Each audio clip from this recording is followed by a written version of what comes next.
Vamos a continuar nuestra presentación del programa de sistema político colombiano.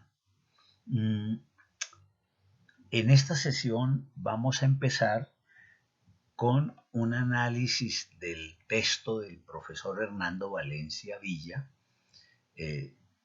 Cartas de Batalla, en su capítulo destinado a las constituciones.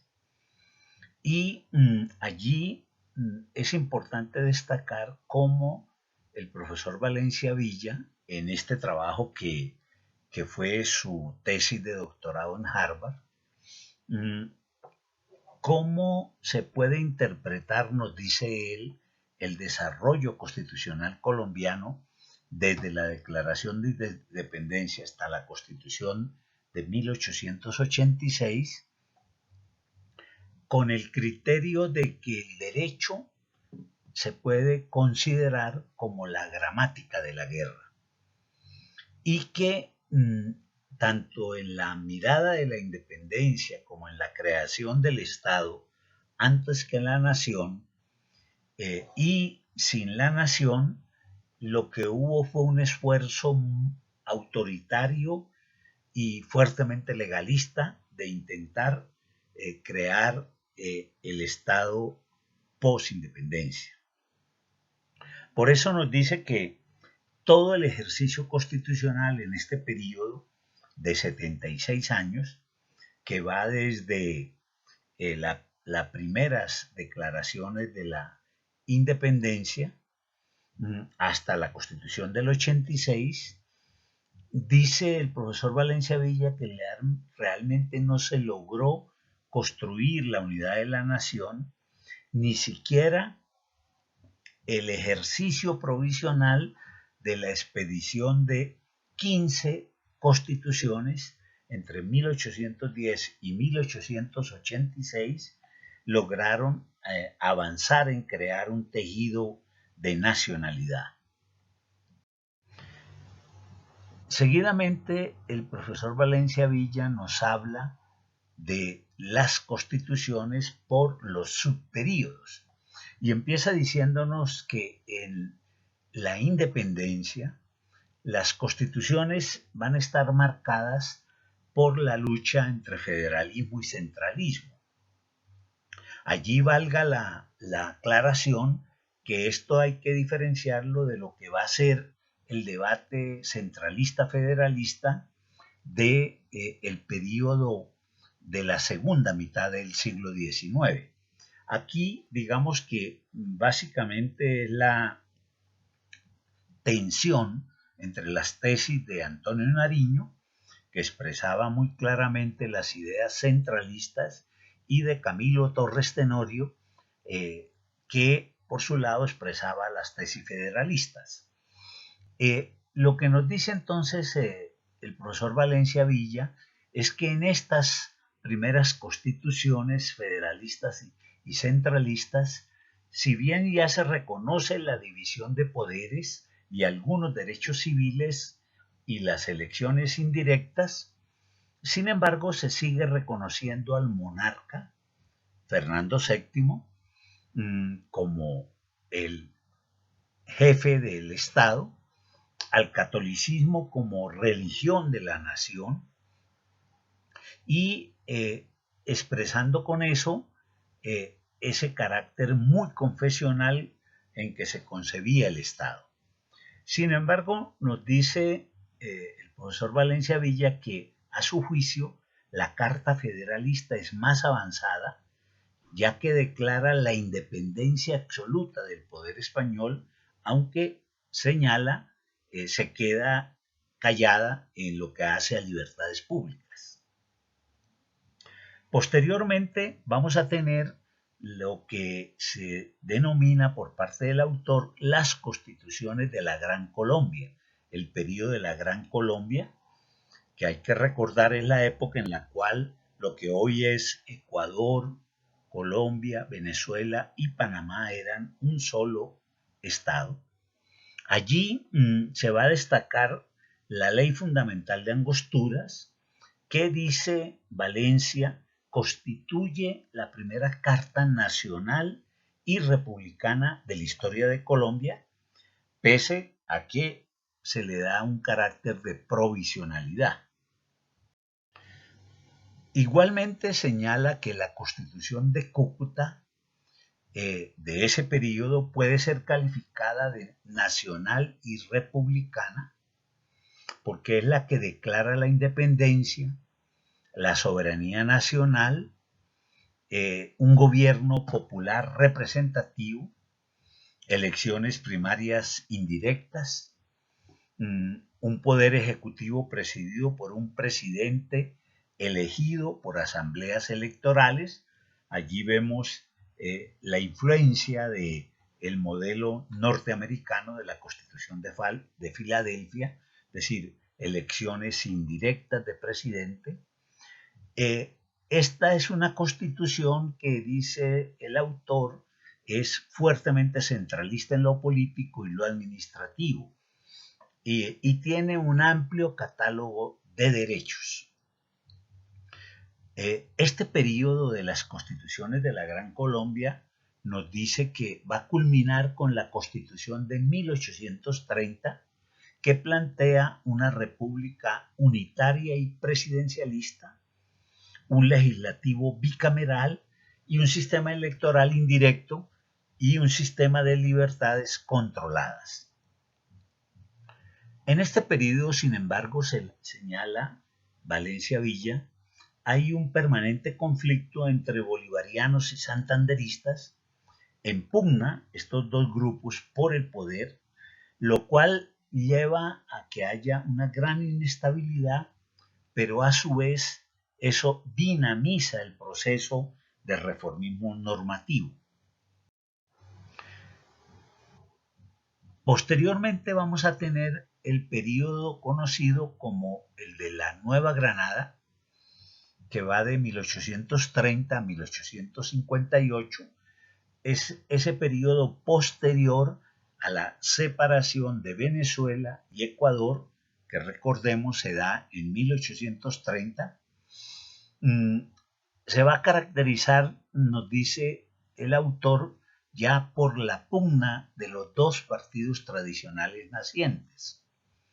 En ese periodo de la Nueva Granada hay 4 constituciones: la Ley Fundamental de la Nueva Granada de 1831 y las 3 constituciones neogranadinas de 1832, 1843 y 1853. De esas constituciones, el autor va a destacar, por supuesto, en el texto menciona cada una de ellas, pero él va a destacar, y es lo que queremos resaltar aquí en esta presentación, la de 1853, porque dice, introdujo ya unos importantes cambios inspirados por lo que en ese momento se conoció como el Olimpo radical, durante lo que en la historia colombiana se conoció como la crisis del medio siglo. Estamos hablando del siglo XIX. Dice Valencia Villa que esta constitución es la primera tentativa de modernizar la sociedad colombiana, desembarazándola de todo elemento precapitalista o preliberal, y que se logra lo que podríamos denominar como una modernización tradicionalista, es decir, un intento de actualización de la estructura social promovida por un liderazgo tradicional y sin beneficio de una revolución niveladora ni de la construcción de un mercado nacional. Es decir, un intento muy voluntarista de una élite por modernizar, que obviamente no va a tener un resultado adecuado. Esta constitución tiene solo 64 artículos. Allí vemos de nuevo la fuerte influencia que en esos sectores del liberalismo va a tener la Constitución de Filadelfia. Es de tendencia, dice el autor, centro federal.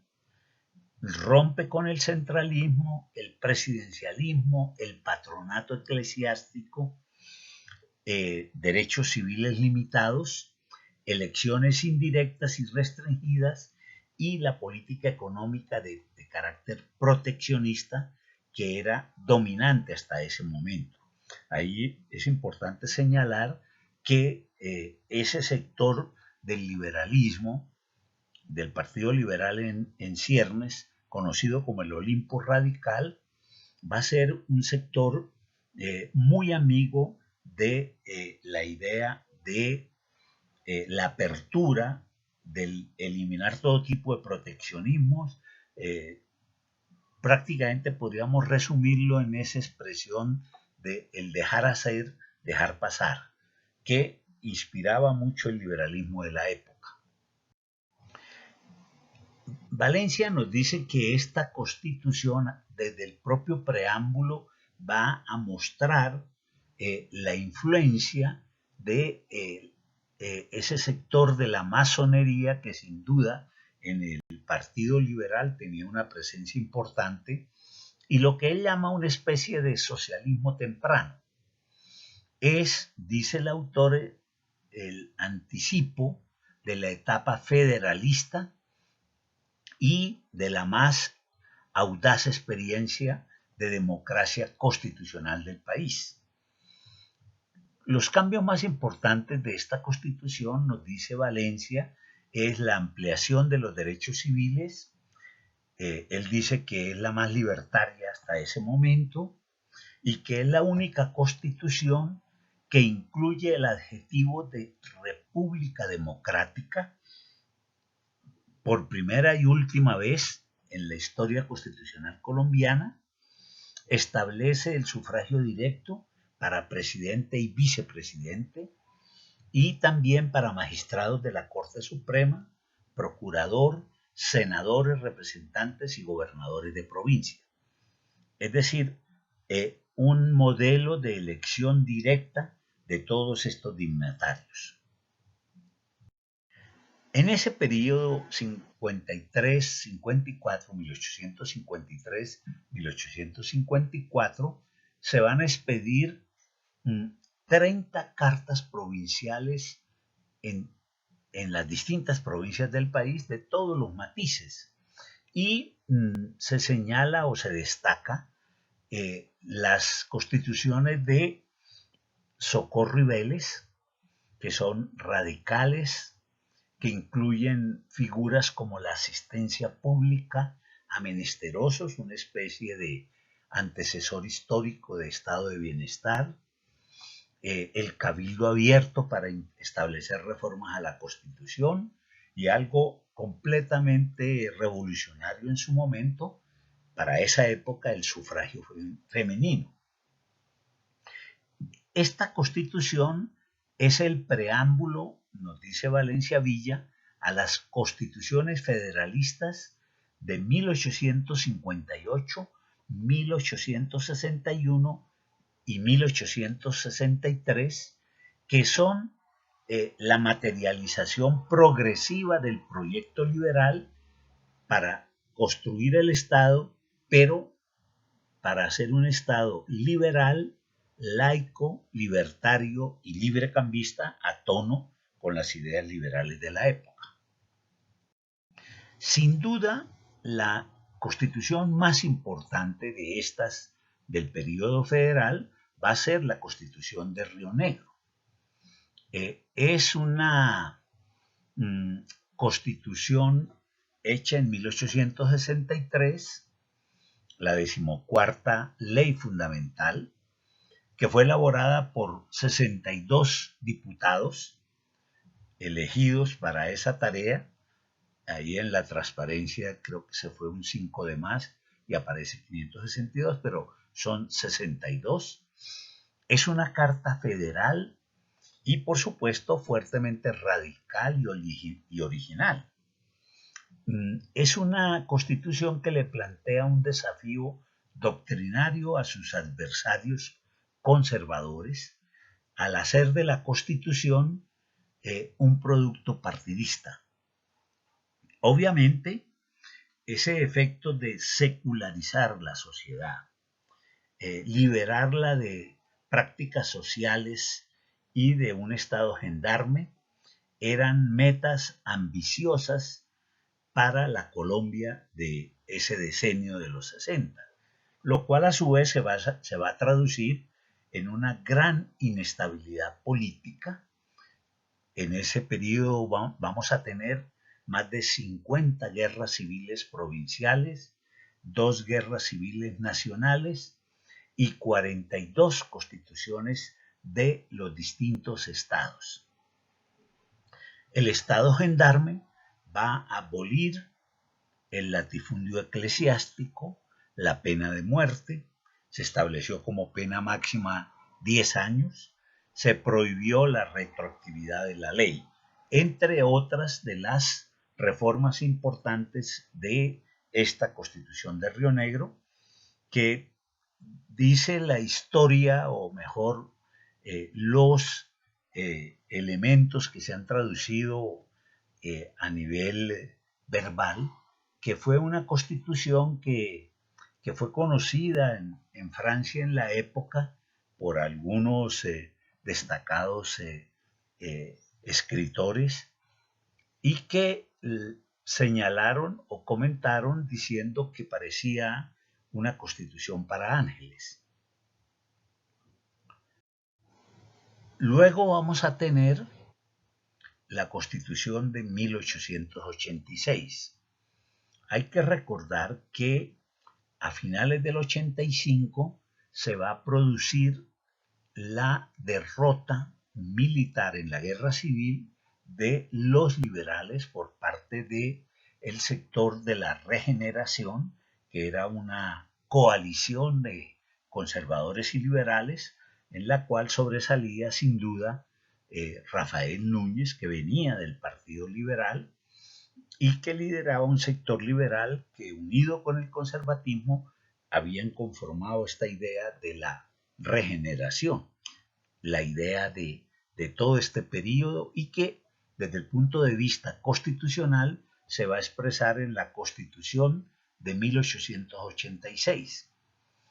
Esta es una constitución, nos dice Valencia Villa, que en esencia es una restauración que se basa en las constituciones centralistas de 1821, 1830 y 1843. A juicio de Valencia es una constitución regresiva. ¿Cuáles son los elementos más importantes de contenido de esta constitución del 86? Retoma la idea de la soberanía nacional e indivisible. Esto significa que, por supuesto, el único que puede modificar la Constitución es el Congreso, que es el que se supone representa la unidad nacional. Establece divisiones territoriales, pero de carácter administrativo, que de hecho va a ser cambiar los anteriores estados por los nuevos departamentos. Se establece la instrucción pública nacional, pero obviamente a cargo de la Iglesia católica. Se establece la religión oficial, la católica, habla de unas libertades con limitaciones, restablece de nuevo la pena de muerte, señala que el presidente y el vicepresidente serán elegidos, pero por sufragio restringido e indirecto. Y se vuelve entonces, nos dice Valencia, a un estado confesional, se restaura el centralismo y se fortalece el presidencialismo, es decir, el ejecutivo. Aquí entonces podemos decir que hay una regresión a las tesis de las primeras constituciones de la República, que habían sido luego transformadas por el reformismo del período federalista liberal. Esta constitución, a juicio de Valencia, protege la legalidad burguesa que se reconoce en el hecho destacado de que la Declaración de los Derechos del capítulo tercero se suscribe, por así decirlo, en el ámbito del Código Civil. De tal manera, Código Civil napoleónico, que era el que regía para la época, de tal manera que las libertades quedan atadas a los derechos contractuales.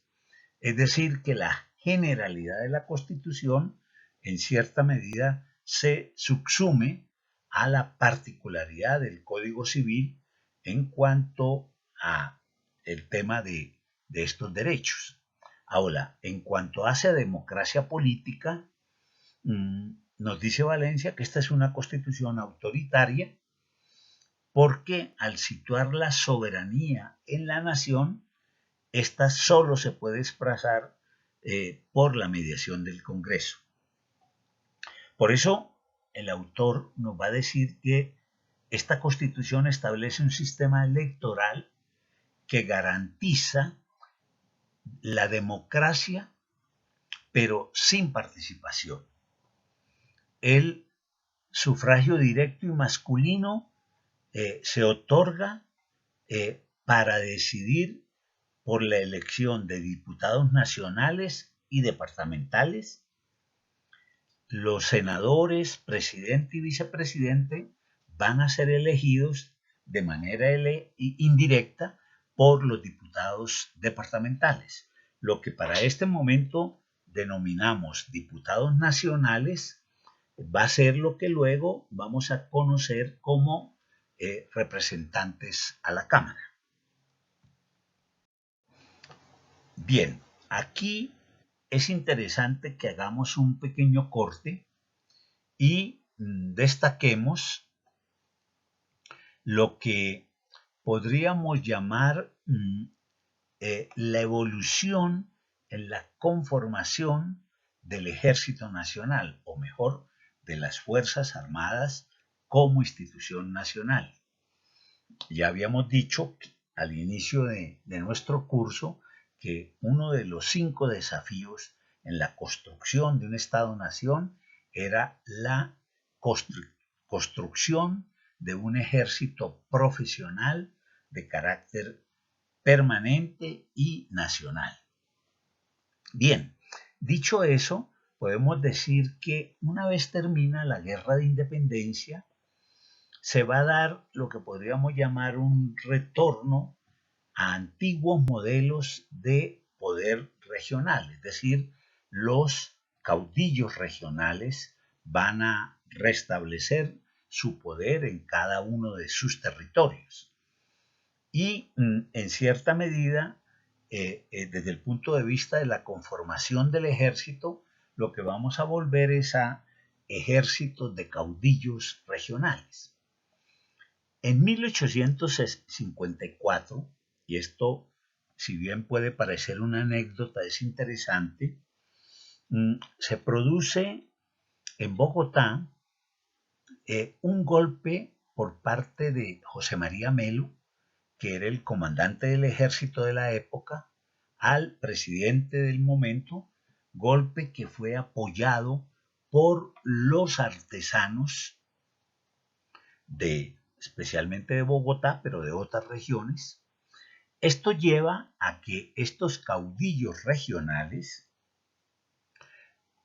rearman sus ejércitos y se dirigen hacia Bogotá, fundamentalmente los caudillos caucanos, pero también antioqueños y de otras regiones, y obviamente van a derrotar a Melo y hacer que ese golpe militar fracase. Como una especie de sanción, entre comillas, a los militares se va a expedir un decreto por medio del cual se disuelve el ejército, lo cual es una anécdota interesante porque muestra cómo ese proceso de construcción del ejército nacional no es una línea recta que vaya del ejército que comandó Bolívar y Santander y que libró la independencia hasta lo que hoy día tenemos, sino que hay rupturas. Una vez derrotado este golpe de José María Melo, se restablece en la presidencia Manuel María Mayanino, que era el vicepresidente, y lo interesante allí es que Melo, que había sido pues derrotado, va a dejar a Mayarino solamente lo que podríamos llamar un ejército de 400 hombres, que es con el cual va a tratar de manejar el orden mayarino, pero 400 hombres de tropa apoyados por 14.000 peones en armas, que estos generales, estos caudillos regionales, estos generales antimelistas, habían movilizado contra los artesanos y los militares.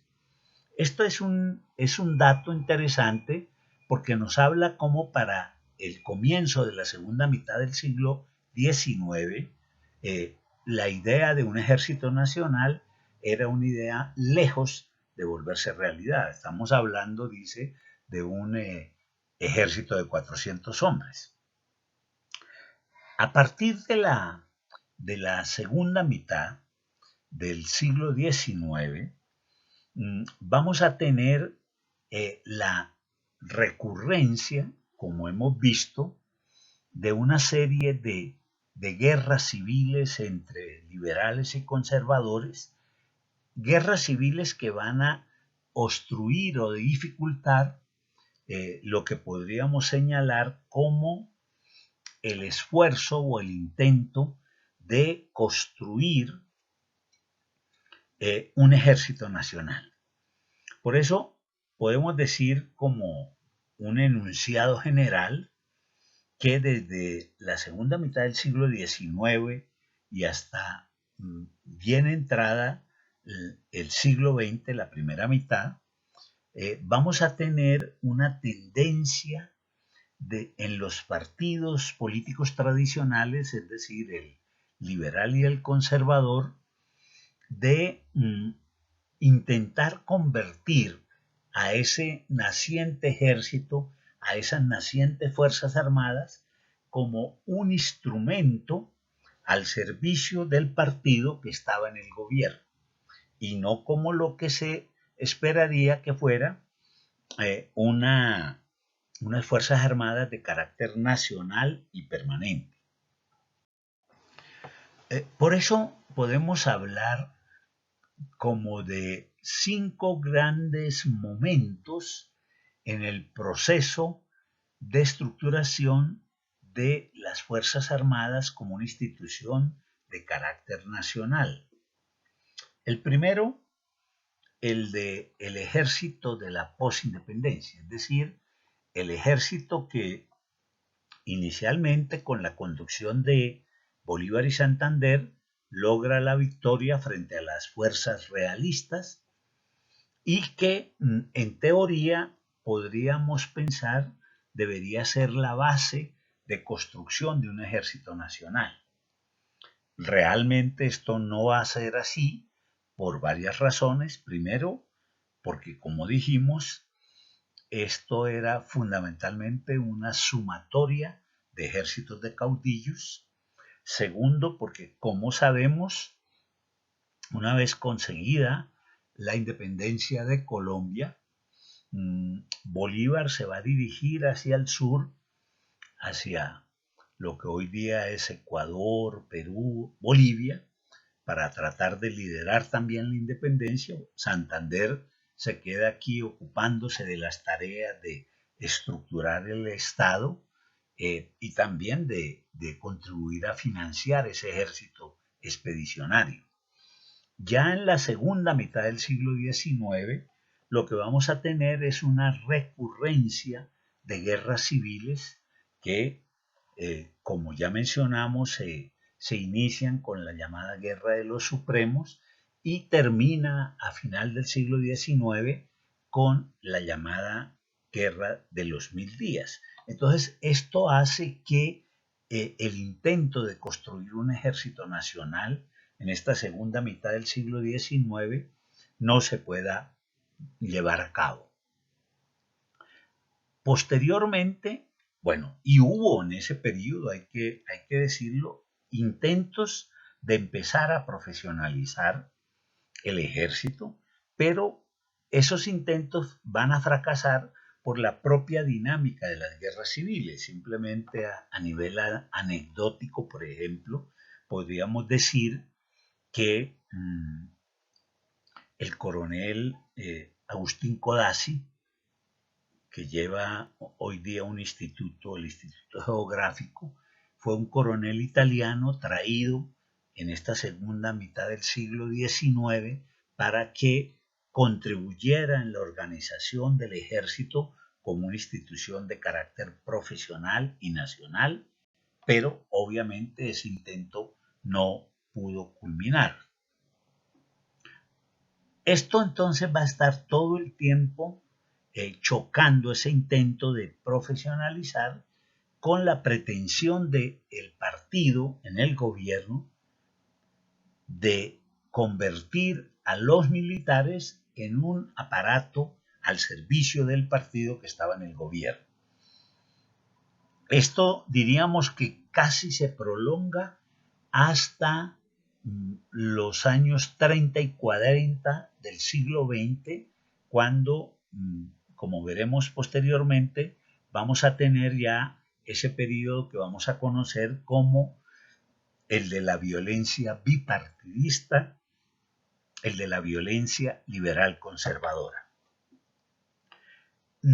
Por eso es solo empezando el siglo XX en el gobierno del general Reyes, como veremos a continuación, que se va a empezar un proceso más sistemático de avanzar en la profesionalización.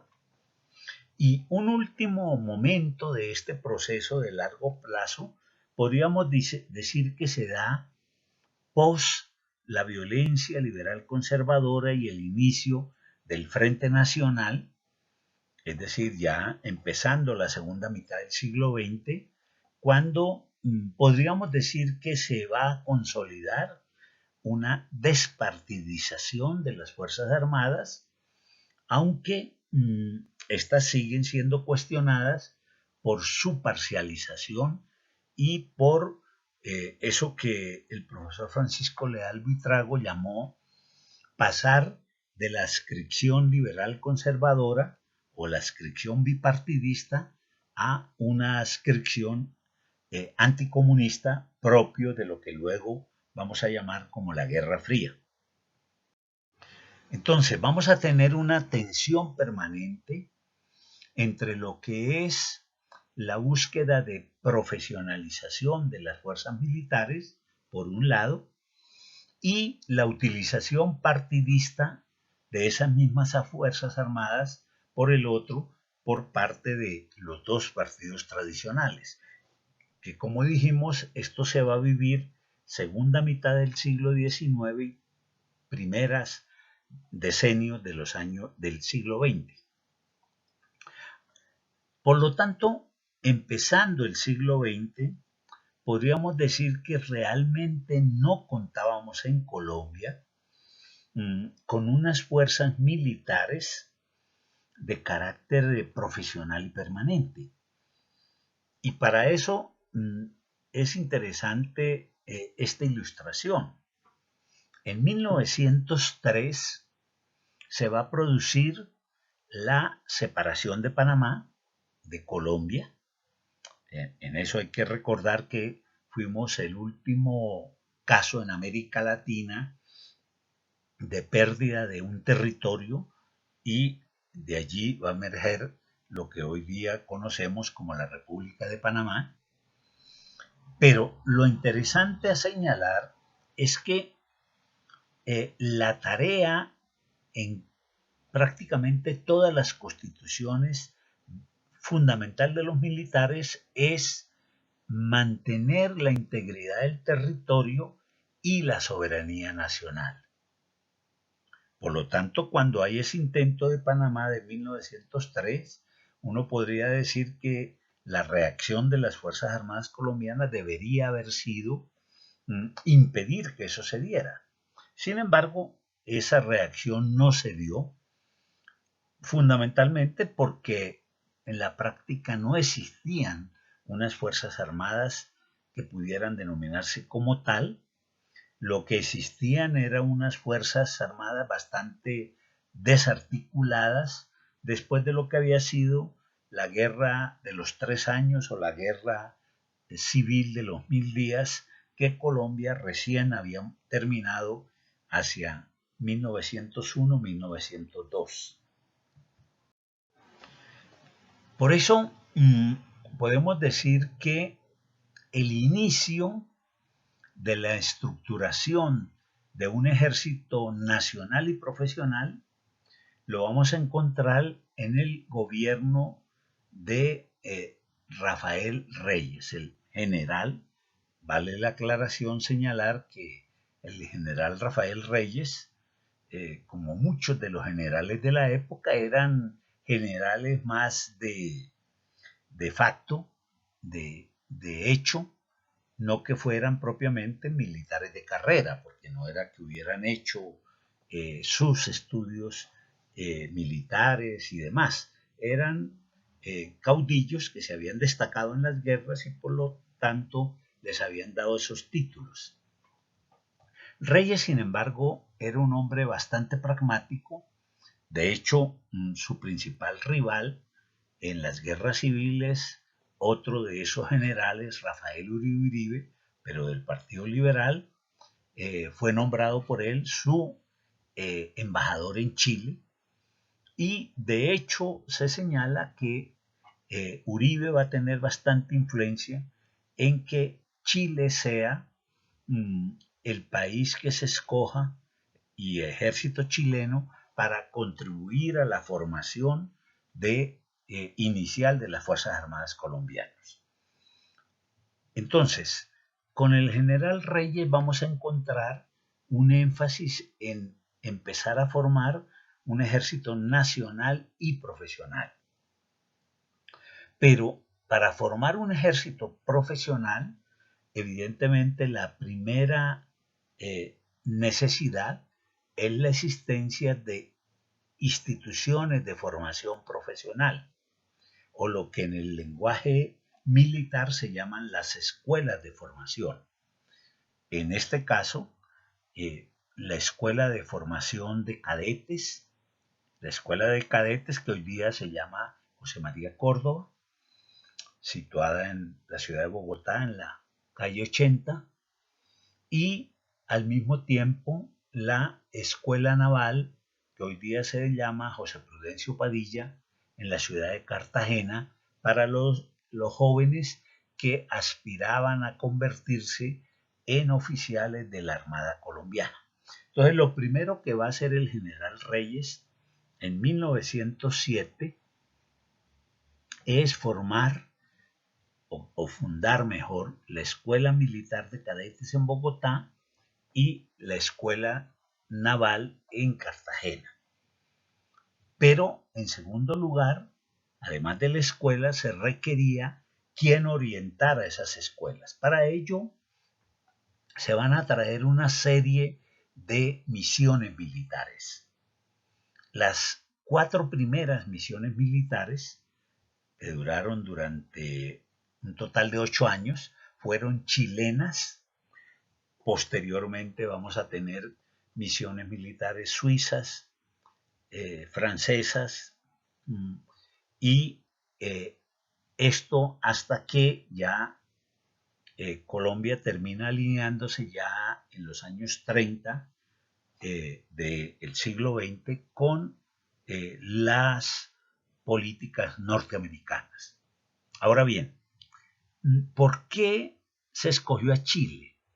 O mejor, al ejército chileno. Por una razón probablemente muy pragmática, y era que el ejército chileno para la época era considerado el ejército más profesional de la región. En primer lugar, porque era una buena réplica en América Latina de el ejército prusiano. Prusia fue para este periodo de la segunda mitad del siglo XIX el ejército prototipo de un ejército moderno. Y los chilenos habían replicado en América el modelo chileno. De hecho, en 1870 ya Chile contaba con un ejército profesional de la mayor calidad y profesionalismo, a tal punto que hay que recordar en 1890 se va a producir la famosa Guerra del Pacífico contra Bolivia y Perú, en la cual Bolivia pierde de manera definitiva hasta hoy la salida al mar. Perú también pierde una parte de su territorio, aunque parte de ese territorio va a ser luego devuelto por Chile. Entonces era no solo un ejército prototipo en la región, sino además un ejército que tenía un resultado en términos de sus operaciones muy importante.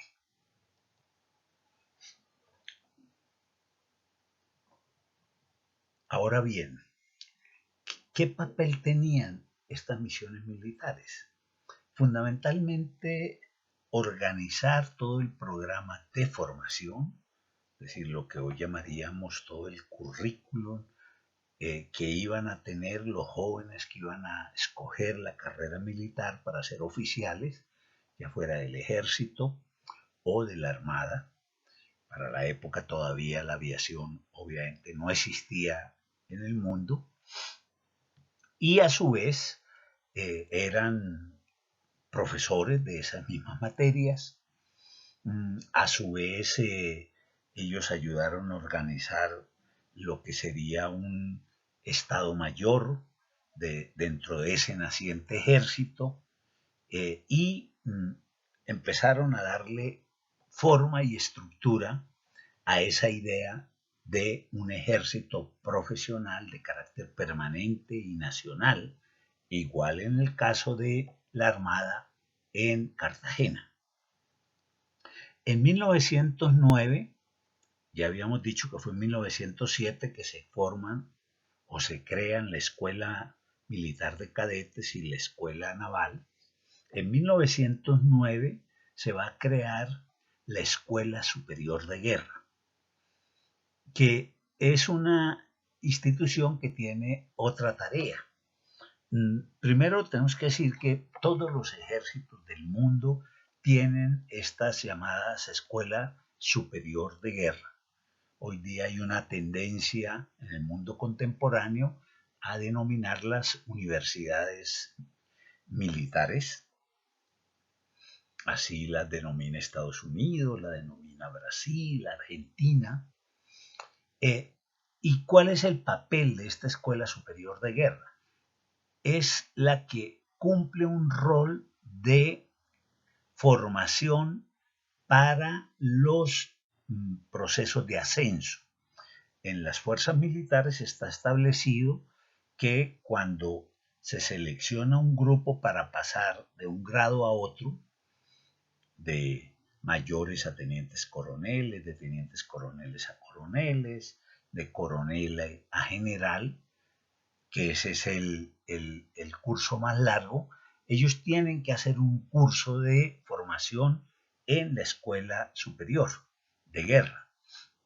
De hecho, este curso de coroneles a generales, que dura un año, hoy día se ha transformado, en el caso colombiano y la mayoría de los ejércitos, en una maestría en seguridad y defensa. Entonces, las escuelas de formación para el inicio de la formación profesional, y segundo, la Escuela Superior de Guerra para el proceso ya de formación de ascensos entre un grado y otro en la carrera militar. Ahora bien, una anotación que vale la pena señalar es que la profesionalización en cualquier campo, el derecho, la sociología, la arquitectura, la ingeniería, etcétera, conlleva dos tareas importantes. Primer elemento para una profesionalización, una formación especializada en el campo. Por eso, todas las profesiones normalmente tienen o facultades o escuelas de formación especializada. Y segundo elemento es que una vez terminan el proceso de formación, esos profesionales van a poder vivir del ejercicio de la profesión. Pero en el tema de la profesión militar hay que decir que hay unas especificidades en relación con otras profesiones.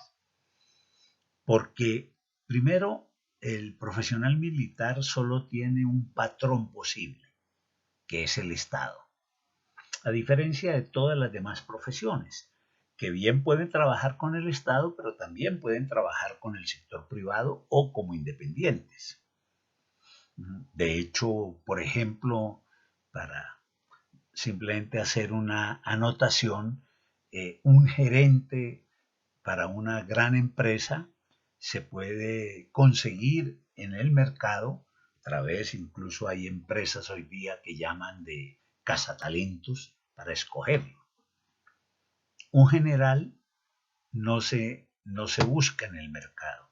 Un general es aquel que ha hecho toda la carrera militar, toda la estructura administrativa militar, hasta llegar al máximo nivel, que es el de general, empezando por el más bajo nivel con el que terminan la formación en la escuela, que es el de subteniente. De allí van a pasar y van a dar un recorrido que en casi todos los ejércitos eso demora entre 30 y 35 años, entre que el joven sale de la escuela como subteniente hasta que puede llegar al máximo nivel de general. Bien, en el periodo de la llamada República Liberal, que vamos a estudiar en su momento más en detalle, que va de 1930 a 1946, vamos a tener varios hechos que son de relevancia. El primero es la denominada Guerra con el Perú, que se produce en 1932.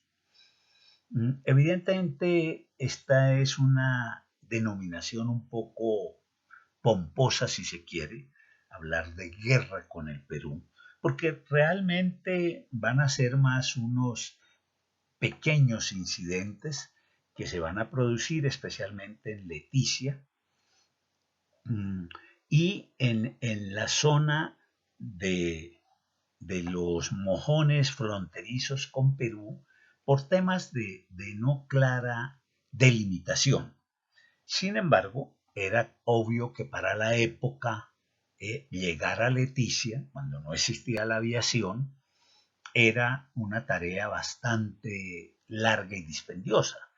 De hecho, el camino implicaba recorrer toda la costa venezolana y bajar hasta la costa brasilera y luego subir por la desembocadura del río Amazonas hasta llegar a la ciudad de Leticia.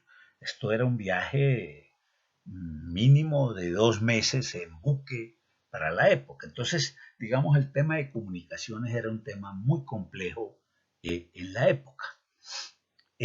Entonces, esta llamada guerra con el Perú, porque, digamos, en términos de enfrentamientos militares, evidentemente, eso fueron mínimos. Lo que dicen los historiadores es que el total de muertos de la llamada guerra con el Perú fueron 60 y de esos cerca de 49 murieron de paludismo.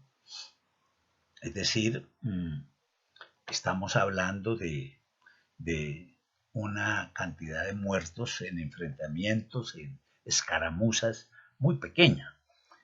Sin embargo, para estos efectos, vale la pena destacar que tiene importancia por lo siguiente, porque cuando se dan este tipo de enfrentamientos entre países, entre naciones, evidentemente tiene a exacerbarse en las tendencias nacionalistas, y este caso no fue la ocasión, no fue la excepción, perdón, porque a raíz de eso, ese naciente ejército, recordemos, estamos en 1932, el proceso de formación había empezado en 1907, o sea, muy poco, pero ese naciente ejército en formación, entonces se le va a aumentar el presupuesto, se le va a modernizar la dotación, tanto de armamento, uniformes y demás recursos, y eso, digamos, va a tener una importancia en ese proceso de consolidar al ejército como una institución nacional y profesional. Por eso la guerra con el Perú es destacable en ese sentido como un momento en que le da una centralidad a esas Fuerzas Armadas en formación como parte de la estructura del Estado colombiano. Posteriormente, y bueno, simplemente como anotación hay que decir que la guerra con el Perú se va a resolver es por la vía diplomática y porque en Perú existía una dictadura militar, luego va a ser derrocada, retorna a la democracia y se logra un acuerdo de delimitación de los límites entre los dos países que resuelve ese tema de las tensiones fronterizas que teníamos. En el segundo gobierno de la llamada República Liberal, es importante destacar, segundo gobierno es el de Alfonso López Pumarejo, que vamos a tener unas tensiones importantes entre el gobierno de López Pumarejo y ese ejército militar, esas fuerzas militares en formación. ¿Por qué? Primero porque López, que era el jefe más radical y sectario en ese momento del liberalismo, desconfiaba del ejército porque su proceso de formación se había iniciado en un gobierno conservador como era el del general Reyes. Entonces, para López eso le daba una connotación de ser un ejército fundamentalmente conservador, cosa que no necesariamente era así, pero esa era la percepción que había. Eso lleva a que entonces López prefiera apoyarse más bien en la policía, que hay que recordar que para la época la policía continuaba siendo una policía muy partidizada. Es decir, que si estábamos en gobiernos conservadores, la policía era fundamentalmente conservadora. Si estábamos en gobiernos liberales, la policía era fundamentalmente liberal. Entonces López se va a apoyar más en la policía. Esto le va a generar, por supuesto, más tensiones con los militares. Y adicionalmente que López tenía una concepción sobre el papel del ejército que iba en contravía de lo que podríamos llamar la concepción prusiana con que se había formado el ejército colombiano, que era la de un ejército profesional, apartidista, y cuya principal tarea era la defensa de la integridad del territorio y la soberanía nacional. López plantea es que el ejército debería contribuir a la colonización de las fronteras. Eso los militares lo consideraban como una tarea que no les correspondía a ellos.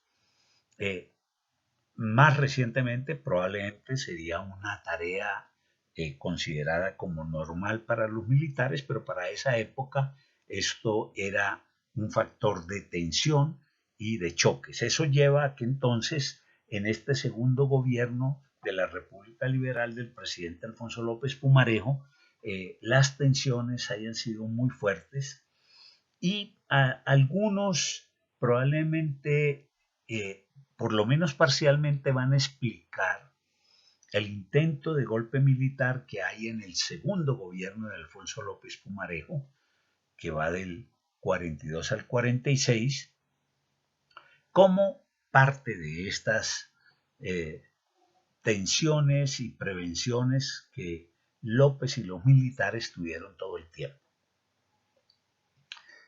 Ya en el contexto de la violencia liberal conservadora, hay que decir que las fuerzas militares terminaron siendo un protagonista importante.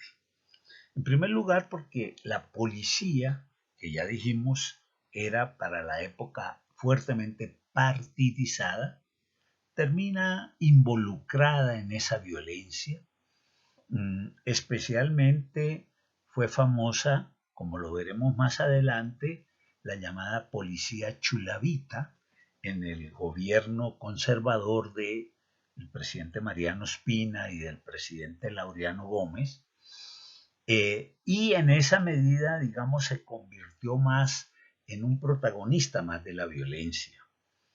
El ejército no se involucró en la misma medida, sin embargo, en algunas regiones, un poco en solidaridad con la policía, también terminó vinculado parcialmente en todo ese periodo de violencia bipartidista que marca de manera muy importante nuestra historia de mediados del siglo XX. Uno de los hechos más importantes, hay que recordarlo, aunque lo veremos luego más en detalle, que exacerba esa violencia bipartidista, va a ser el asesinato de Jorge Eliezer Gaitán el 9 de abril de 1948. Jorge Eliezer Gaitán era en ese momento el jefe del Partido Liberal y virtual candidato presidencial. Va a ser asesinado en Bogotá. Eso da origen a lo que se conoce en la historia como el Bogotazo, esa especie de insurrección liberal popular en muchas localidades del país que evidentemente exacerban la violencia y demás. Sin embargo, es interesante destacar lo siguiente. El 9 de abril, ese día que es asesinado Gaitán, en la tarde de ese día Gaitán fue asesinado al fin de la mañana, y después cuando ya los disturbios, los levantamientos populares, la violencia en muchas regiones del país estaba en su máxima expresión, la Dirección Nacional Liberal va a reunirse con el presidente Mariano Espina y entre otras cosas le va a decir que debe renunciar, cosa que obviamente el presidente Espina no acepta. Sin embargo, es interesante porque el 10 de abril, al día siguiente, de 1948, hay un cambio en el gabinete ministerial y tres de los ministros más importantes de ese nuevo gabinete, el ministro de Gobierno, como se llamaba en la época, lo que hoy llamamos ministro del Interior, era un general, el ministro de Justicia, también un general, y el ministro de Guerra, lo que hoy llamamos ministro de Defensa, también otro general. Es decir, tres generales eran parte del gabinete, lo cual reflejaba el peso político que los militares estaban teniendo en ese momento. Por eso decimos ahí en la transparencia que hay una consolidación del proceso de autonomización en el manejo del orden público. Es decir, que si bien, como ha sido la tradición en la historia colombiana, las Fuerzas Armadas han sido formalmente subordinadas a las autoridades civiles, es decir, al presidente de la República como comandante supremo de las mismas. Sin embargo, también han tenido una gran autonomía para el manejo de la política de seguridad y defensa, que en Colombia hemos resumido con la expresión orden público. Es decir, el manejo del orden público ha sido algo que los militares tradicionalmente han manejado de manera muy autónoma, y esto se va a consolidar en ese momento, entre otras razones, porque evidentemente los militares jugaron un gran papel en la estabilización del gobierno. ¿Por qué? La policía, en buena medida, fuertemente influenciada también por el gaitanismo, muchas de las estaciones de policía de Bogotá se suman a la rebelión con sus armas y demás, y en ese espacio de crisis que se produce, van a ser los militares quienes van a desplazar batallones de Tunja, de Ibagué, de el Tolima, y van a ser los que terminan restaurando el orden y garantizando la estabilidad del gobierno. Hay que lo más relevante, a mi juicio, es que con Reyes se va a expedir la asamblea legislativa que él promovió, o asamblea constituyente, la ley primera de 1908. Esta es una ley que realmente va a permitir hacer realidad los postulados de la Constitución de 1886. ¿Por qué? Porque hasta este momento un eslogan de la Constitución del 86 era centralización política y descentralización administrativa. Pero en realidad la posibilidad de aplicación de la Constitución había sido casi nula. Reyes en esta reforma va a jugar, por así decirlo, con las tensiones entre poderes regionales y poderes locales, y va a darle herramientas al poder central para que ese eslogan descentralización política y descentralización administrativa se vuelva realidad. Lo primero que hace esta reforma es cambiar o modificar los 8 estados regionales que venían del periodo federal y convertirlos en 24 departamentos y un distrito capital. Es decir, allí podríamos decir que Reyes juega con la lógica de divide y vencerás. Es decir, Reyes va a estimular el que se den las divisiones de los antiguos estados, que ahora se llamaban departamentos, pero que seguían siendo una especie de alter ego del Estado central, y se dividan en poderes mucho más pequeños. Primera medida, entonces, la división territorial de los estados en 24 departamentos y un distrito capital. En segundo lugar, va a nacionalizar todas las rentas, con lo cual, evidentemente, centraliza en el poder nacional todos los recursos y coloca a los entes territoriales claramente dependientes de ese poder nacional. En siguiente lugar, elimina las asambleas departamentales. mm, y las cambia por unos consejos o comités técnicos departamentales. ¿Por qué esto? Porque evidentemente las asambleas, pues más allá de que su tarea, su función siempre ha sido y sigue siendo hoy día objeto de cuestionamiento, mm, las asambleas fungían como una especie de pequeños congresos regionales. Entonces, con este mensaje, lo que el gobierno Reyes busca enviar es la idea de que hay un único Congreso Nacional, en este caso la Asamblea Nacional Legislativa o Asamblea Nacional Constituyente, y que a nivel territorial lo que hay son unos consejos técnicos departamentales.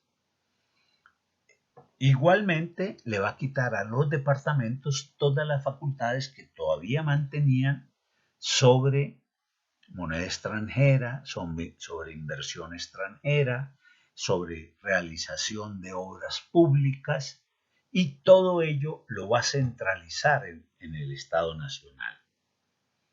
Claramente esto refuerza de manera muy relevante el presidencialismo, pero también va a hacer realidad la idea de que los departamentos ya no son alter ego del Estado central, sino que los departamentos son unidades ejecutoras fundamentalmente de la política nacional.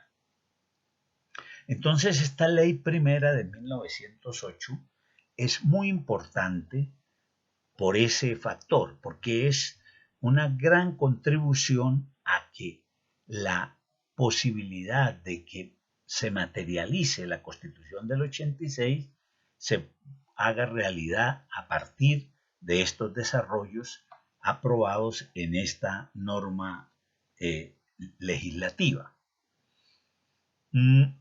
Igualmente, hay que decir, y esta, aunque puede sonar un poco anecdótico, vale la pena destacarlo, que en el gobierno del presidente Reyes se va a producir la última aplicación de la pena de muerte.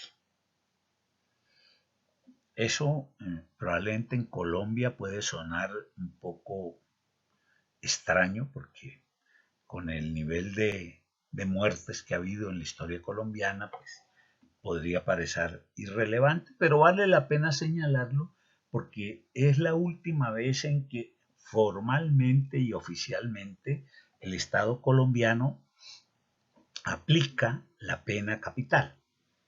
Esto se produce sobre unas personas que van a ser acusadas de un atentado que se produce contra el general Reyes y su hija un domingo en que están de paseo en lo que hoy sería la zona de Usaquén, que para la época era una zona lejana de Bogotá.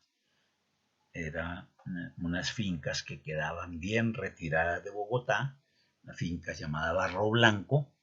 Allí hay un intento de asesinato contra el general y su hija, que fracasa y ninguno de ellos termina herido, pero se le hacen varios disparos por parte de dos, tres personas.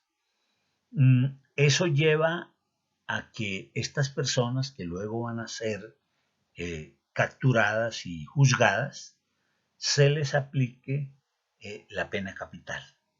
Y esas personas van a pasar a la historia como las últimas que en la historia colombiana, valga la redundancia, se les aplicó la pena de muerte legalmente en Colombia.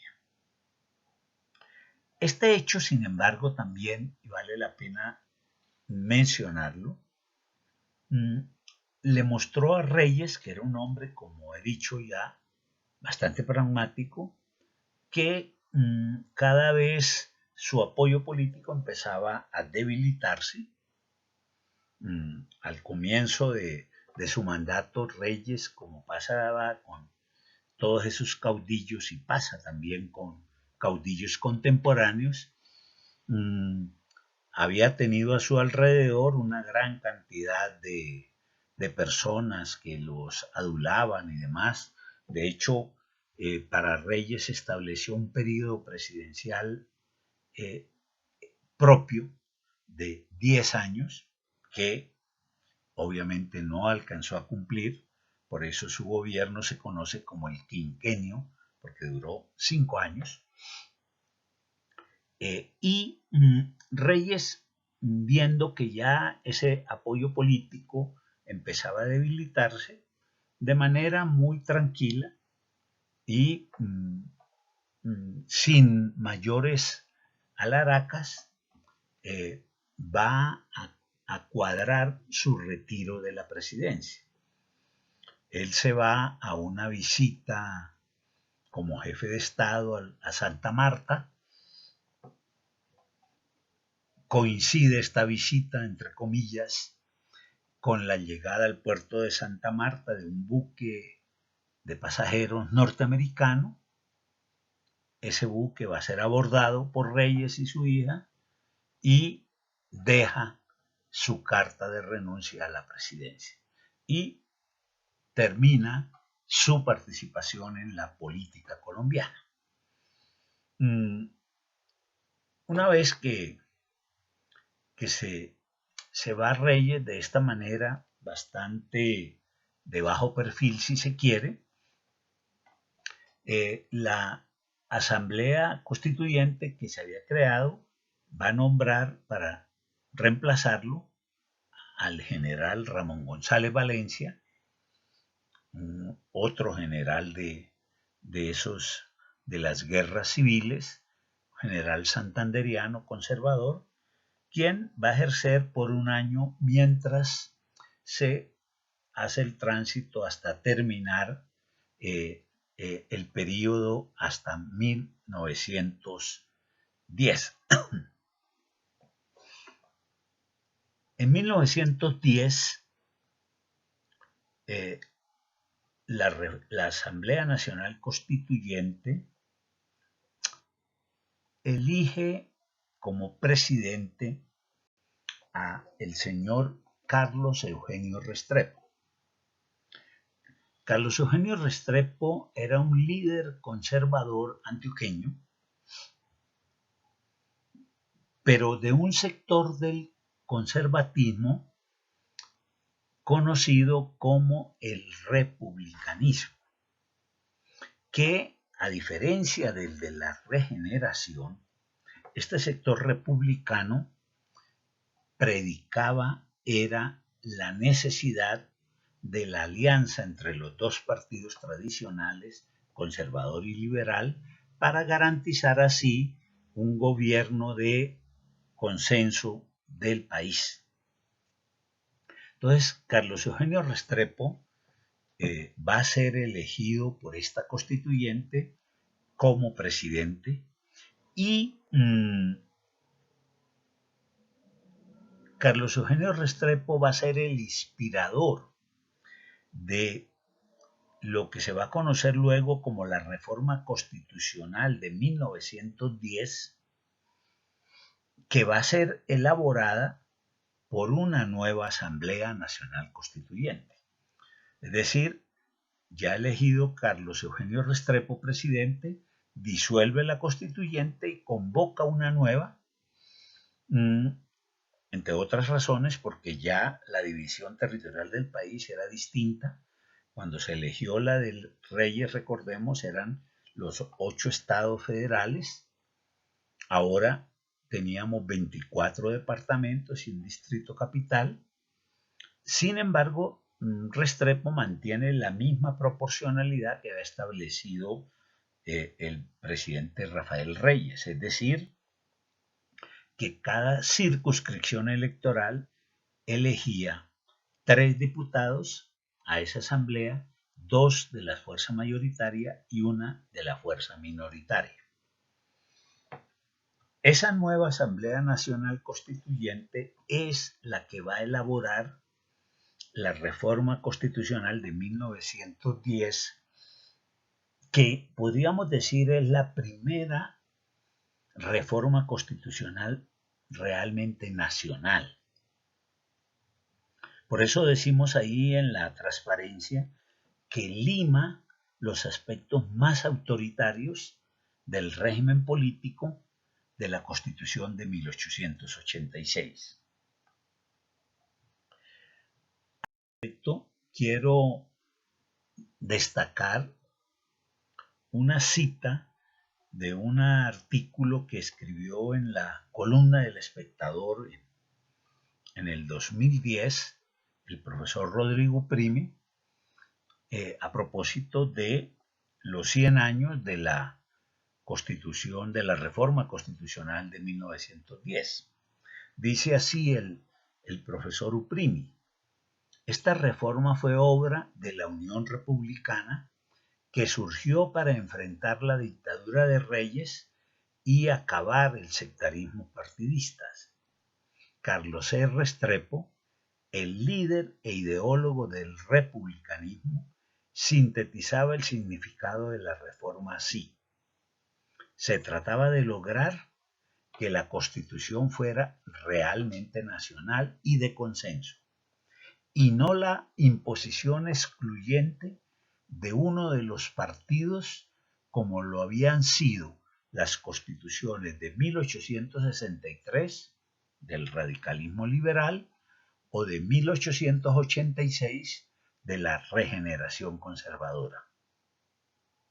Igualmente, la reforma buscaba que rigiera plenamente el Estado de Derecho, ya que durante la regeneración la Constitución no se había aplicado realmente, pues los presidentes habían gobernado recurriendo permanentemente a los poderes de excepción, lo que ya hemos venido mencionando.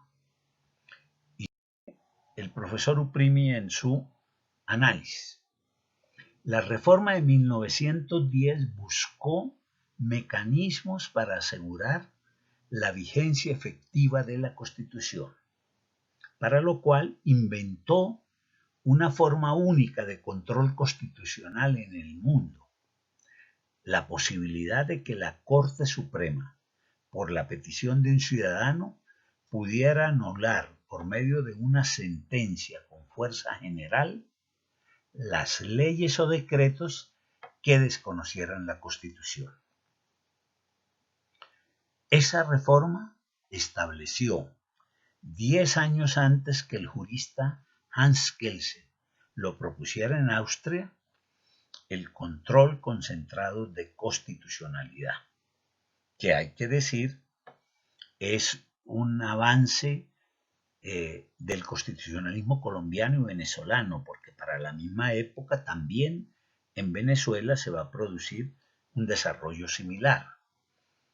El efecto combinado de esas reformas contribuyó sin lugar a dudas a la pacificación política de esas décadas, la cual a su vez permitió avances democráticos importantes. Hasta ahí la columna del profesor Uprimi, y esto para destacar la importancia que desde el punto de vista constitucional, pero del desarrollo de la democracia, de la democratización del régimen político colombiano, significó esta reforma constitucional de 1910.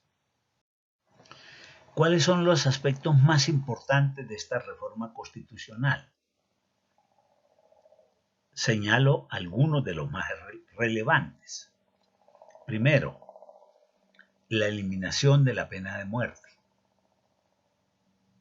A partir de allí y hasta hoy día, nunca en Colombia se ha vuelto a restablecer la pena de muerte, aunque, repito lo que dije hace un momento, en un país con tal nivel de violencia como el nuestro, esto pareciera ser irrelevante, pero no lo es.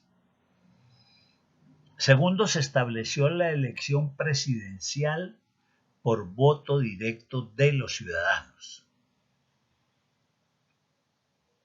A partir de allí, todos los presidentes son elegidos por voto directo de los ciudadanos para un periodo de 4 años. En tercer lugar, y no está ahí en la transparencia, se eliminó la figura de la vicepresidencia y se cambió por la figura de la designatura, elegido el designado por el Congreso de la República en pleno. Igualmente se estableció en esta reforma que el Congreso se reúne por derecho propio a partir del 20 de julio de cada año y hasta el 16 de diciembre. Este periodo se va a mantener como único periodo anual de sesiones del Congreso hasta la Constitución de 1991, que es la que va a establecer el otro periodo que va de marzo a junio de cada año. Igualmente, esta reforma establece que el presidente no puede firmar convenios internacionales sin aprobación del Congreso, con lo cual le pone límites al poder presidencial y le da mayor peso al Congreso, es decir, reequilibra los poderes. Y algo muy importante, se modifica el artículo 121, que era el estado de sitio o el estado de excepción, para decirlo en los términos actuales, de la Constitución de 1886. De 1886. ¿En qué sentido se modifica este artículo 121? En que el presidente no puede derogar leyes ni puede expedir leyes con base en ese artículo. Que lo que el presidente puede es suspender la vigencia de una ley o expedir normas que van a tener vigencia solamente durante la vigencia del estado de sitio, que una vez restablecida la normalidad, todas las leyes van a tener de nuevo vigencia y las que se expidieron bajo esa figura pierden vigencia si no se les ha dado carácter de permanencia por el Congreso. Entonces, esa modificación del artículo 121 va a ser muy importante para restarle poder al presidente y dárselo al Congreso. Es decir, como vemos, es una reforma que apunta a el reequilibrio de los poderes, a la necesidad de ese control mutuo de los poderes. Obviamente la reforma se ocupa de otros aspectos, por ejemplo, vuelve a restablecer el Consejo de Estado, que habíamos dicho había sido suprimido en el periodo anterior del Rafael Reyes, etc. Pero me parece que estos son los aspectos más relevantes de esa reforma, que es, como bien lo decía el profesor Uprimi, una reforma fundamental para aclimatar un Estado democrático. En 1914 va a ser elegido presidente José Vicente Concha, que igualmente era un dirigente conservador de la misma tendencia republicana del presidente Carlos R. Restrepo. Es el primer presidente electo por voto directo en este periodo, porque hay que decir que en el siglo XIX hubo una elección de un presidente por voto directo, después se volvió a eliminar, y a partir de allí todos los presidentes colombianos van a ser elegidos por voto directo por los ciudadanos o por lo que se denomina el constituyente primario. El presidente Concha empezó su mandato con la participación de un sector del liberalismo, el sector del presidente Rafael Uribe Uribe, Pero 2 meses después de empezar su mandato, 2 meses largos, se va a producir el asesinato de Rafael Uribe Uribe, que era sin duda un gran líder liberal, un gran caudillo liberal. Va a ser asesinado de varios hachazos por unos artesanos en la entrada al Congreso. Esto va a producir que los ministros liberales que habían en el gobierno del presidente Concha renuncien, el Partido Liberal se retira del gobierno y se da inicio así a lo que vamos a conocer en la historia política colombiana como el periodo de la República Conservadora, que se prolonga hasta 1930. Los años 20, el decenio de los 20 van a ser muy importantes en la vida política colombiana y, por supuesto, también en la vida económica.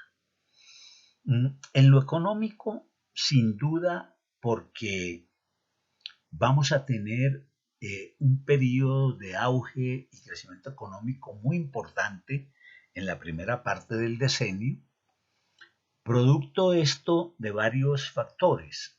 Primero, una vez terminada la Primera Guerra Mundial, que recordemos fue 14-18, de nuevo el precio del café va a tener una alza importante y vamos a tener lo que en la historia colombiana vamos a llamar como una bonanza cafetera. Esto obviamente implica un volumen de dólares para la economía, de divisas. En segundo lugar, le va a entrar también a la economía colombiana la llamada indemnización por la pérdida de Panamá, que van a ser los 25 millones de dólares que Estados Unidos le da a Colombia como indemnización, que obviamente para el tamaño de la economía de la época eran muy importantes. Si lo miráramos esos 25 millones de dólares con la economía colombiana hoy, pues eso no tendría mayor relevancia, pero para el tamaño de la economía de la época eso era muy importante. Entonces, segundo factor de explicación de ese periodo de auge y crecimiento. Y tercero, hay un incremento importante de la inversión extranjera, especialmente norteamericana, en lo que podríamos llamar economías de enclave. Va a haber una importante inversión norteamericana en petróleo, en todo lo que se llamaba la concesión de mares en el Magdalena Medio y en la zona de Barranca Bermeja, donde hubo la primera refinería de petróleo del país, e igualmente en la llamada concesión Barco en el norte de Santander, en toda la zona del Catatumbo. Pero también va a haber una importante inversión de capital norteamericano en la industria del banano, en el cultivo del banano, en la zona bananera de el Magdalena. Eso que va a ser formado por los municipios de Ciénaga, Fundación, Aracataca y demás, que si se quiere es lo que Gabriel García Márquez, nuestro gran escritor, luego va a inmortalizar como Macondo. Entonces, el conjunto de esos elementos hacen que los primeros 6 o 7 años de este decenio vayan a ser de alto crecimiento económico.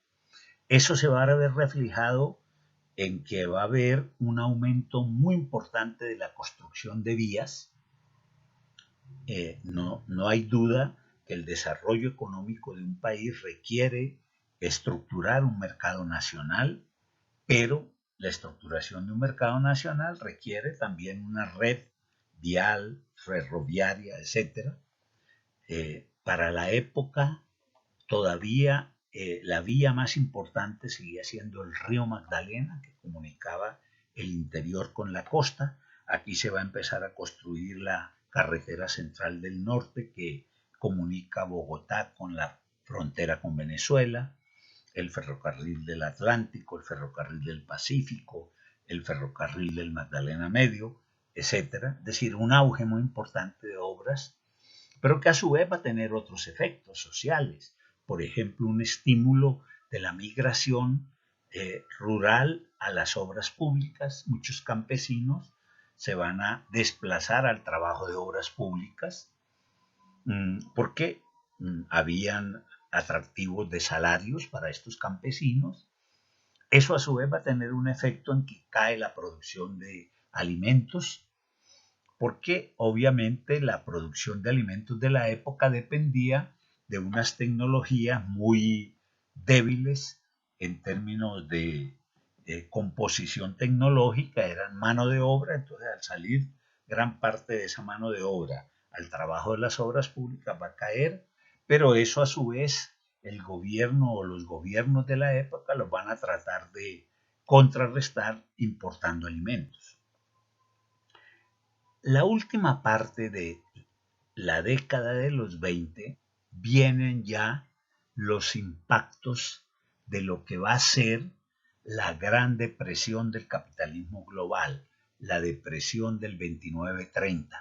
Muy importante, como sabemos, porque implica ese corte entre un periodo de funcionamiento de la economía capitalista y un nuevo periodo, el surgimiento de lo que vamos a conocer como el intervencionismo del Estado, inspirado en las tesis keynesianas.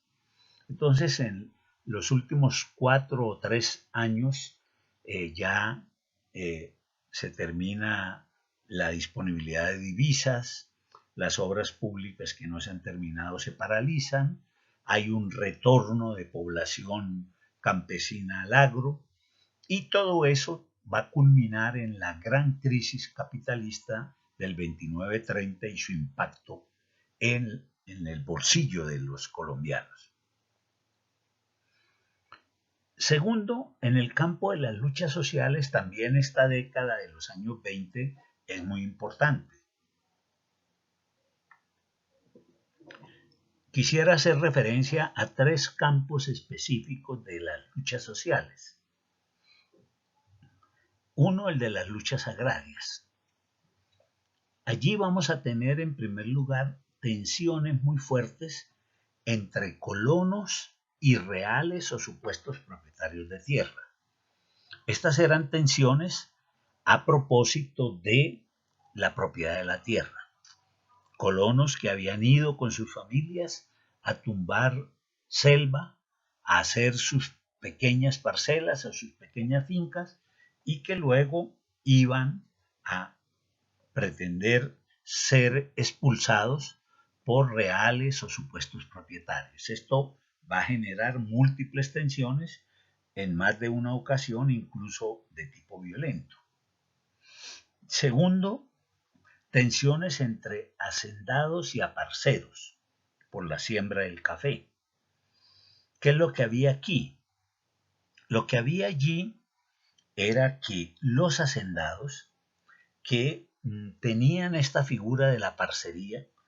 Hay que recordar que la parcería es una modalidad, si se quiere, precapitalista, en la cual un propietario de tierra le permite a un campesino que explote una parcela y viva allí con su familia y le pague una renta, ya sea en trabajo, es decir, que unos días a la semana le trabaje en la hacienda gratis a cambio de la explotación de su parcela. Una segunda modalidad es que le paguen producto, es decir, que una parte de la cosecha se la dé al hacendado, y una modalidad más moderna, si se quiere, es la que establece una renta en dinero. Y digo más moderna porque ya eso se asemeja mucho a la figura del arrendamiento, que es una figura ya típicamente capitalista. Bien, estos aparceros, hay que decir, tenían prohibido la siembra de café. ¿Por qué? Se podrá preguntar cualquiera. Porque el café es uno de esos cultivos de carácter permanente. Es un cultivo llamado de plantación, como lo es también el cacao, que una vez que está madura la cosecha, se recoge la cosecha, pero la plantación sigue. Eso no lo permitían los hacendados. Ellos preferían que los aparceros sembraran lo que se llama cultivos de ciclo corto, por ejemplo, papa, yuca, que se siembra, se cosecha y el lote queda limpio, porque en la primera figura, en la de estos cultivos de plantación, los hacendados temían que estos aparceros fueran a usar eso como una especie de prueba para demostrar que ellos tenían posesión y propiedad de la tierra. Como evidentemente la claridad de la propiedad de la tierra era muy débil para la época, si todavía lo es hoy, imaginemos lo que era en esa época. Entonces, sin embargo, los aparceros terminaban a escondidas sembrando café. Esto llevaba a que estos hacendados organizaran grupos de pistoleros, hoy quizás los llamaríamos paramilitares o algo similar, para que fueran a arrancarle esas matas. Los campesinos a su vez organizaban grupos de autodefensa y demás, y allí generaban múltiples tensiones. En tercer lugar tenemos las tensiones entre hacendados y jornaleros, básicamente alrededor del valor del jornal. Este es un típico lucha, por así decirlo, muy ya de carácter capitalista, muy similar a la que hay en la sociedad capitalista entre eh, empresarios asalariados, entre patrones obreros, por el valor del jornal. Pero ese conjunto de ejes nos grafican lo que eran las luchas agrarias de la época. En segundo lugar, tenemos las luchas sindicales de lo que podríamos llamar el naciente sindicalismo de la época. Hay que recordar que si bien la legislación sindical empieza a incorporar ya desde los años 10 el derecho de huelga, sin embargo, era todavía un desarrollo normativo muy débil. Entonces, en estas luchas sindicales pioneras, quería mencionar tres campos de luchas que vale la pena mencionar. El primero, el de lo que podríamos llamar los pioneros del sindicalismo en Colombia, que fueron los trabajadores del río Magdalena. Como ya hemos dicho, el río Magdalena era la principal fuente de comunicación entre la costa y el interior del país. Por lo tanto, alrededor del río se generaba una dinámica económica muy importante, movimiento de buques, de traslado de personas, de carga, etcétera, lo cual generaba una gran cantidad de trabajadores de carga y descargue, de buques, de todas las otras actividades económicas alrededor. Por eso allí se generó el primer sindicalismo importante había de anécdota señalar que es el que firmó la primera convención colectiva en la historia de Colombia, y allí se dieron las primeras luchas importantes. También allí los pioneros del sindicalismo en Colombia cumplen un papel muy importante en puertos como Barranca Bermeja, Puerto Berrío, Puerto Wilches, El Banco, Magangué, etcétera, hasta llegar a Barranquilla, Bocas de Ceniza. El segundo cambio importante es el de lo que podríamos denominar los conflictos en el naciente sindicalismo de enclave, tanto en el enclave petrolero con las luchas de la Unión Sindical Obrera, el sindicato de, en ese momento, la Tropical Oil Company, que es la empresa norteamericana que una vez nacionalizada a mediados de siglo va a dar origen a la empresa colombiana de petróleos, Ecopetrol. La USO en los años 20 va a tener dos huelgas muy importantes, o mejor, dos conflictos muy importantes, el de 1924 y el de 1927, que se van a saldar desafortunadamente con el uso de la violencia del ámbito de la empresa y el Estado contra los trabajadores, pero también de los trabajadores contra la empresa, porque obviamente, como dije hace un momento, si bien el derecho de huelga estaba garantizado ya, era todavía muy incipiente y la organización sindical no era reconocida como un actor importante. Luego las posibilidades de darle una salida negociada a estos conflictos eran prácticamente inexistentes. Esto deriva que estos conflictos terminen en uso de la violencia contra el poder y desde el poder. Igualmente, el otro enclave importante es el enclave bananero, donde una empresa norteamericana, la United Fruit Company, que a su vez era una gran multinacional del banano, que controlaba plantaciones de banano en muchos países de Centroamérica y el Caribe. Esta empresa tenía obviamente unas condiciones laborales bastante premodernas, y eso lleva a que en 1929 los trabajadores bananeros vayan a una huelga, y la razón de ese conflicto es las condiciones de trabajo totalmente leoninas para los trabajadores. Ese conflicto se va a terminar saldando con una intervención violenta por parte del Estado. El Estado envía a un grupo de soldados a controlar a los trabajadores en el municipio de Ciénaga, una manifestación de cientos o miles de trabajadores, y van a ser ametrallados por estos soldados, y va a producir un número indeterminado de muertos, que esto luego va a ser uno de los factores que va a incidir de manera muy importante en la terminación de los gobiernos de la República Conservadora.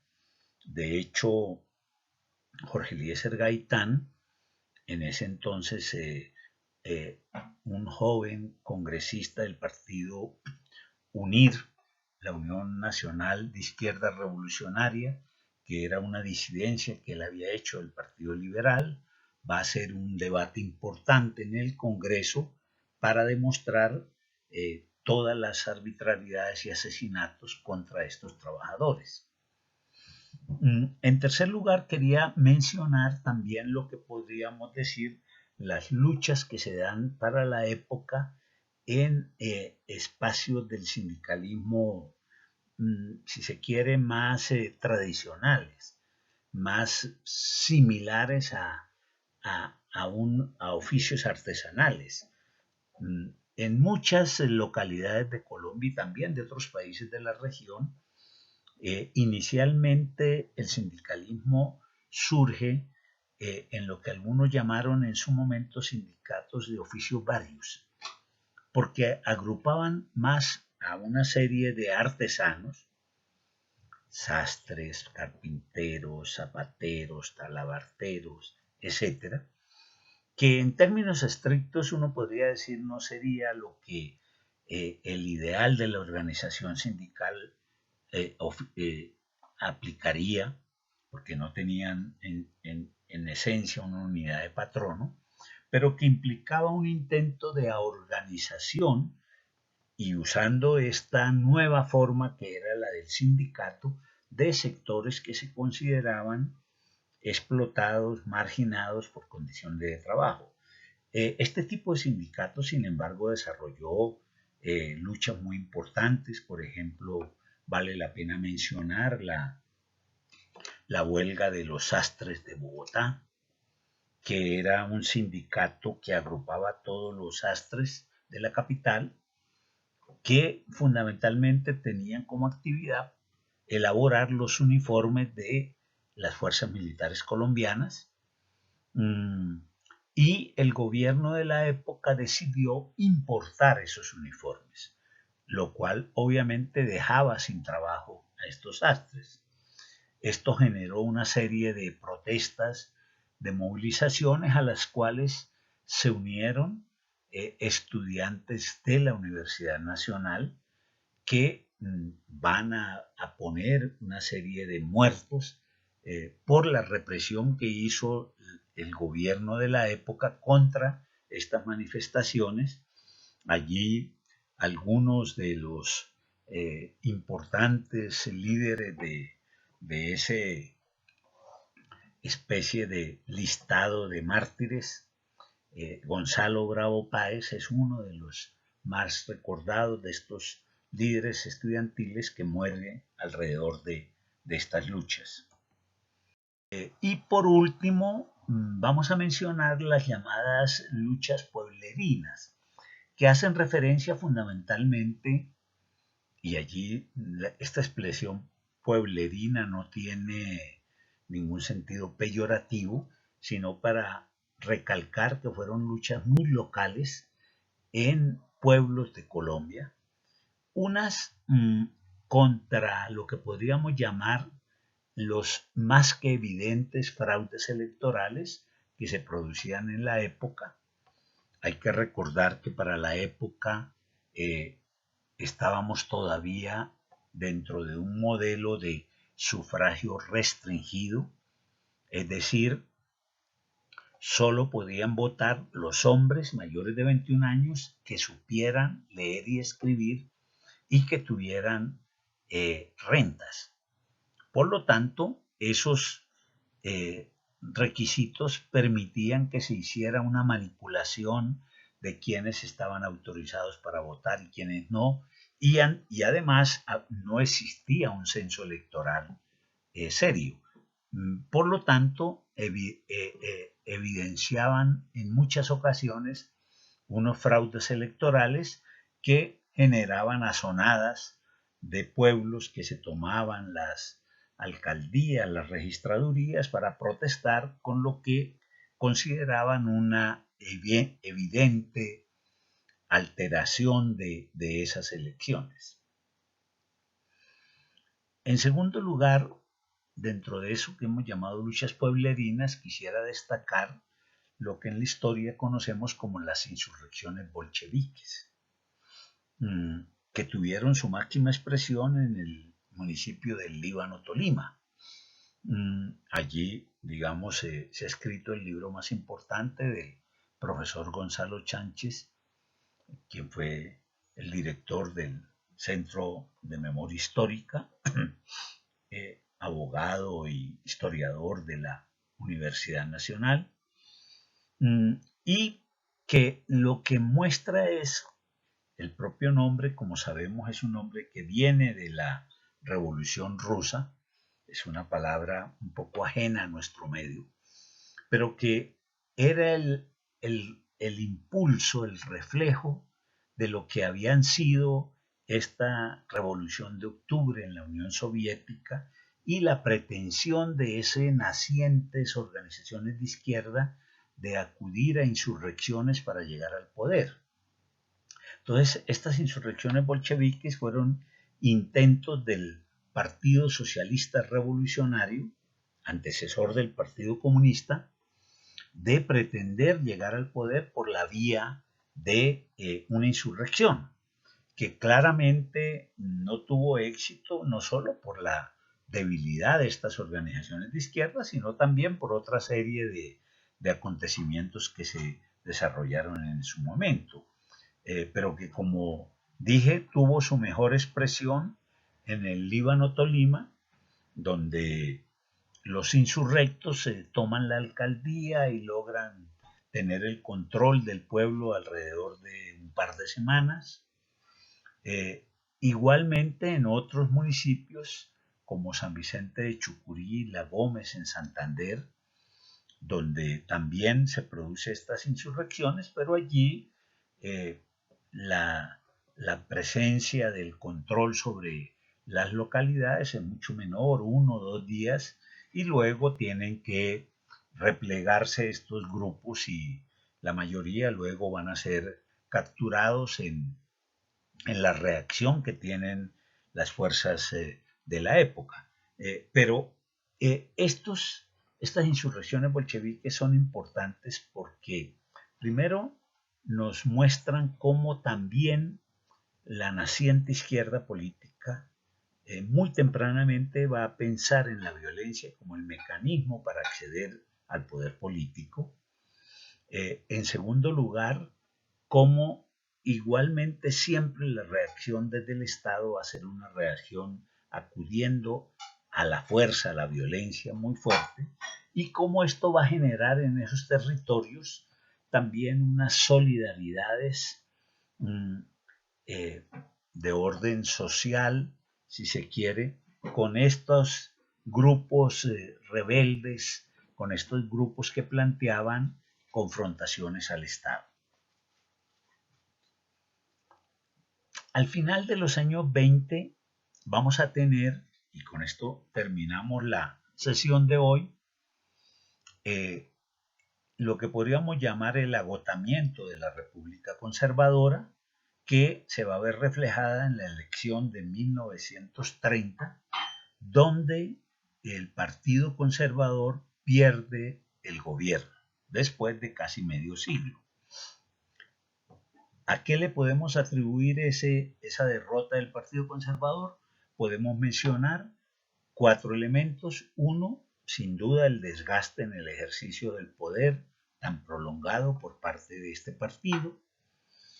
Segundo, la pérdida de legitimidad por el manejo represivo de toda la conflictividad social y política.